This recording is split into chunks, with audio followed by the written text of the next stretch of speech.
নমস্কাৰ আজি 19 জুন এটি গুৰুত্বপূৰ্ণ আপডেট আহি পৰিছে আমাৰ তৰফৰ পৰা এডিআৰই যিসকল কেণ্ডিডেটে এবাৰ এডিআৰইত এক্সাম দিব আৰু তেওঁলোকে এমপ্লয়মেণ্ট এক্সচেঞ্জ কাৰ্ড আপডেট কৰিছিল সেই সকলৰ কাৰণে এটি আপডেট আহিছে এটা মেছেজ আহিছে সকলোৰে মোবাইলত আৰু সেই মেছেজটো মই আপোনালোকক দেখুৱাই দিম কি মেছেজ আহিছে কি আহিছে আপডেট আপোনালোকৰ এমপ্লয়মেণ্ট কাৰ্ডখন ইনভেলিড হৈ গ'ল নেকি বা আপোনালোকে এক্সাম দিব নোৱাৰে নেকি বা এনেকুৱা ধৰণৰ কিছুমানৰ প্ৰশ্ন উত্তৰ লৈ আজি আপোনালোকৰ মাজত উপস্থিত হৈছোঁ বিশ্বাসী বন্ধু গতিকে ভিডিঅ'টো শেষলৈকে চাব তেতিয়াহে আপোনালোকে খাতি নীতি মাৰি গম পাব আৰু এই ভিডিঅ'টোত আপোনালোকে অকল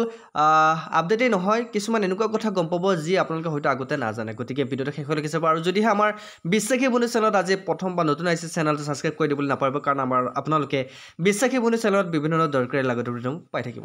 তো বন্ধু ভাইসকল আপোনালোকৰ যিসকল কেণ্ডিডেটে আপোনাৰ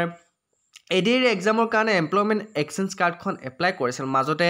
চৰকাৰৰ তৰফৰ পৰা এটা আপডেট আহিছিল যে তেওঁলোকে এমপ্লয়মেণ্ট এক্সচেঞ্জ কাৰ্ডখন ৰিনিউ কৰিব লাগে এতিয়া মাজতে বহুতে এমপ্লয়মেণ্ট এক্সচেঞ্জ কাৰ্ডখন ৰিনিউ কৰিলে আৰু কিছুমানে কৰা নাই এতিয়া তেওঁলোকৰ মাজৰ পৰা এটা আপডেট আহিছে এটা মেছেজ আহিছে যে আপোনালোকৰ এমপ্লয়মেণ্ট কাৰ্ড কেইখন ইনভেলিড হৈ গৈছে আৰু যিসকলে এমপ্লয়মেণ্ট কাৰ্ডখন এইকেইটা দিনৰ ভিতৰত যদি এপ্লাই কৰিছিল বা এপ্লাই কৰা নাছিল তেতিয়াহ'লে আপোনালোকৰ প্ৰব্লেম হ'ব পাৰে কাৰণ আপোনালোকে এক্সামত বহিব নোৱাৰিব পাৰে এতিয়া তেওঁলোকে এটা সলিউশন দিছে আৰু এটা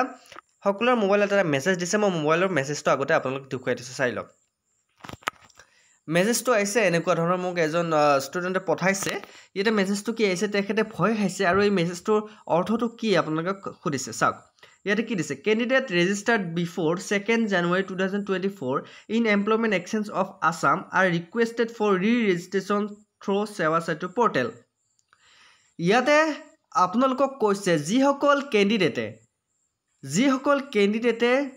জানুৱাৰী 2 তাৰিখৰ আগত এমপ্লয়মেণ্ট এক্সচেঞ্জ কাৰ্ডখন বনাইছিল বা ৰিনিউ কৰিছিল তেওঁলোকে এমপ্লয়মেণ্ট এক্সচেঞ্জ কাৰ্ডখন সেৱা সেতু পৰ্টেলৰ জৰিয়তে 15 আগষ্টৰ আগত আপোনালোকে এপ্লাই কৰিব লাগিব নহলে কি হ'ব failing which their employment exchange registration will be invalid from Government of Assam Employment Exchange Assistant okay এতিয়া আপোনালোকক গভৰ্ণমেণ্টৰ তৰফৰ পৰা যিসকল কেণ্ডিডেটে 2 জানুৱাৰী 2024 আগত এমপ্লয়মেণ্ট এক্সচেঞ্জ কাৰ্ডখন বনাইছিল বা ৰিনিউ কৰিছিল সেইসকলৰ এমপ্লয়মেণ্ট এক্সচেঞ্জ কাৰ্ডখন ইনভেলিড বুলি ধৰা হ'ব যদিহে আপোনালোকে 15 আগষ্টৰ আগত এমপ্লয়মেণ্ট এক্সচেঞ্জ কাৰ্ডখন নবনায় বা ৰিনিউ নকৰে আপোনালোকে এমপ্লয়মেণ্ট এক্সচেঞ্জ কাৰ্ডখন ৰি-ৰেজিষ্ট্ৰেশ্যন কৰিব লাগিব যদিহে নকৰে তেতিয়াহ'লে আপোনালোকক সেইখন এমপ্লয়মেণ্ট এক্সচেঞ্জ কাৰ্ডখন ইনভেলিড বুলি ধৰা হ'ব আৰু ইয়াৰ এমপ্লয়মেণ্ট কাৰ্ডৰ জৰিয়তে যিখিনি সুবিধা আপোনালোকে পাবলগীয়া আছিল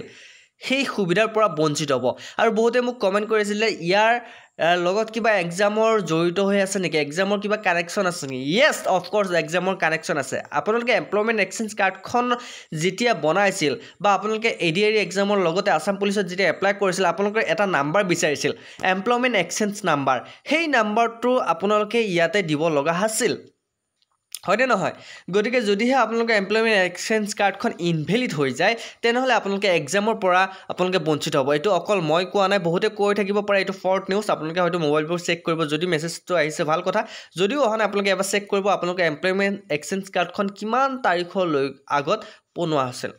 হেতু চেক কৰিব আৰু দুই নম্বৰ কথা হ'ল যে এইসকলে ক'ব বিচাৰে যে এমপ্লয়মেণ্ট এক্সচেঞ্জ কাৰ্ডখন মই আগতে এপ্লাই কৰিছিল যেটো নাম্বাৰ মই এডিআৰই এক্সামৰ কাৰণে এপ্লাই কৰি এমপ্লয়মেণ্ট এক্সচেঞ্জ কাৰ্ডৰ নাম্বাৰটো দিলো এতিয়া মই যদি আকৌ এমপ্লয়মেণ্ট কাৰ্ডৰ কাৰণে এপ্লাই কৰো বা ৰি-ৰেজিষ্ট্ৰেশ্যন কৰো এতিয়া মই নতুন নম্বৰ পাম আগৰ নম্বৰটো কি হ'ব হেসকলৰ উত্তৰত মই কৈ দিছো আপোনালোকে এমপ্লয়মেণ্ট এক্সচেঞ্জ কাৰ্ডখন যদি এবাৰ এপ্লাই কৰে তেতিয়া আপোনালোকে দ্বিতীয়বাৰ নতুনকৈ এপ্লাই কৰিবলৈ প্ৰয়োজন নাই সেই এমপ্লয়মেণ্ট এক্সচেঞ্জ কাৰ্ডখনৰ নাম্বাৰেদি আপোনালোকে ৰি-ৰেজিষ্ট্ৰেশ্যন কৰিব লাগিব মানে ৰিনিউ যেনেকৈ ঠিক তেনেকৈ ৰি-ৰেজিষ্ট্ৰেশ্যন কৰিব লাগিব এটা ৰি-ৰেজিষ্ট্ৰেশ্যন যদি আপোনালোকে নকৰে তেনেহলে আপোনালোকৰ প্ৰব্লেম হ'ব কিয় হ'ব কাৰণ তেওঁলোকে এটা সময়সীমা বান্ধি দিছে আৰু এই সময়সীমাৰ ভিতৰত আপোনালোকে যিখিনি আপোনাৰ কাম কৰিবলগীয়া আছিল সেইখিনি কাম যদি তেওঁলোকৰ নিৰ্দেশমতে নকৰে তেনেহলে নিশ্চয়কৈ ইয়াৰ মাজতে আপোনালোকৰ অসুবিধা হ'ব ইয়াতে এটা কথা চাওক এডিআৰই তৰফৰ পৰা এইটো আপডেট আহিছে আৰু এডিআৰই তৰফৰ পৰা যেটো এইটো আপডেট আহিছে আপোনালোকে এইটো অকল এডিআৰই এক্সামৰ বুলিয়ে নহয় গভৰ্ণমেণ্টৰ প্ৰত্যেকটো এক্সামৰ কাৰণে এইটো জানিবলগীয়া বহুত ইম্পৰ্টেণ্ট গতিকে এই আপডেটটো আপোনালোকে যদি পোৱা নাই অফিচিয়েলি আপোনালোকে অতি কম দিনৰ ভিতৰতে পাব কিন্তু এতিয়া মেছেজে আপোনালোকে এই আপডেটটো তেওঁলোকৰ ফালৰ পৰা দিয়া হৈছে এইটো অকল মই পঠোৱা মেছেজ নহয় আমাৰ বনোৱা মেছেজ নহয় আপোনালোকে এইটো চাই লওক এইটো আজি অহা মেছেজ 4:47 আহিছে আৰু ক'ৰ পৰা আহিছে AXGOAEEA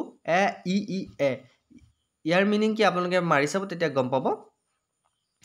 আপোনালোকে সেৱা সেতু ৱেবছাইটত আপোনালোকে যদি আগতে এমপ্লয়মেণ্ট এক্সচেঞ্জ কাৰ্ডখন বনাইছিল বা এমপ্লয়মেণ্ট এক্সচেঞ্জ কাৰ্ডৰ কাৰণে যদি এপ্লাই কৰিছিল তেতিয়া আপোনালোকে একো ভয় কৰিব নালাগে আপোনালোকে যদি দোকানতো এপ্লাই কৰিছিল বা ঘৰতে যদি নিজাকে কৰিছিল আপোনাৰ যিটো মোবাইল নম্বৰ সেই মোবাইল নম্বৰটোতে আপুনি সেৱা সেতু ৱেবছাইটত আপুনি লগইন হ'ব লগইন হোৱাৰ লগে লগে আপোনাৰ যিখন এমপ্লয়মেণ্ট এক্সচেঞ্জ পুৰণা এমপ্লয়মেণ্ট এক্সচেঞ্জ কাৰ্ডখন পাই যাব তাৰপিছত আপোনালোকে সেৱাৰ যিটো ৱেবছাইটত যিটো আপোনাৰ ছাৰ্ভিচ পৰ্টেল আছে তাতে গৈ কেনে আপোনালোকে ৰেজিষ্ট্ৰেশ্যন এমপ্লয়মেণ্ট এক্সচেঞ্জ বুলি মাৰি দিব তাৰপিছত আপোনালোকে যিখিনি আপোনালোকে ফৰ্ম ফিল আপ কৰিব লাগে যেনেকৈ যি বিচাৰে আপুনি ধুনীয়াকৈ ফিল আপ কৰিব আৰু আপোনাৰ সেইখিনি কাম সম্পূৰ্ণ হোৱাৰ লগে লগে আপোনাৰ এমপ্লয়মেণ্ট এক্সচেঞ্জ কাৰ্ডখন ৰেজিষ্ট্ৰেশ্যন হৈ যাব আৰু আপোনালোকে লগে লগে পাব অকল এমপ্লয়মেণ্ট এক্সচেঞ্জ কাৰ্ডৰ লগতে আপোনালোকে এক্সাম জড়িত হৈ নাথাকে আপোনালোকে এক্সাম আৰু বহুতো কেইটা আপোনাৰ কণ্ডিশ্যনৰ লগত জড়িত হৈছে আপুনি যদি এমপ্লয়মেণ্ট এক্সচেঞ্জ কাৰ্ডখন এতিয়া যদি ইনভেলিড কৰি দিয়ে আপোনাৰ প্ৰব্লেম হ'ব তাৰ লগে লগে আপোনালোকৰ কি আছে এনেকুৱা বহুকেইটা নিয়ম আছে আপোনালোকে সেই নিয়মকেইটা আপোনালোকে মানিব লাগিব এক্সাম এটা আপোনালোকে ক্ৰেক কৰিবলৈ গতিকে গভৰ্ণমেণ্টৰ তৰফৰ পৰা এইটো আপডেট আহিছে গতিকে মই আপোনালোক আপডেটটো দিলোঁ আশা কৰোঁ ভিডিঅ'টো চাই ভাল পালে যদি ভাল পাইছে লাইক কমেণ্ট কৰাৰ লগতে আমাৰ বিশ্বাসী বন্ধু চেনেলটো ছাবস্ক্ৰাইব কৰি দিবলৈ নাপাহৰিব আজিলৈ মই অন্য ভিডিঅ'ৰ প্ৰতিশ্ৰুতিৰে জয় হিন্দ জয় অসম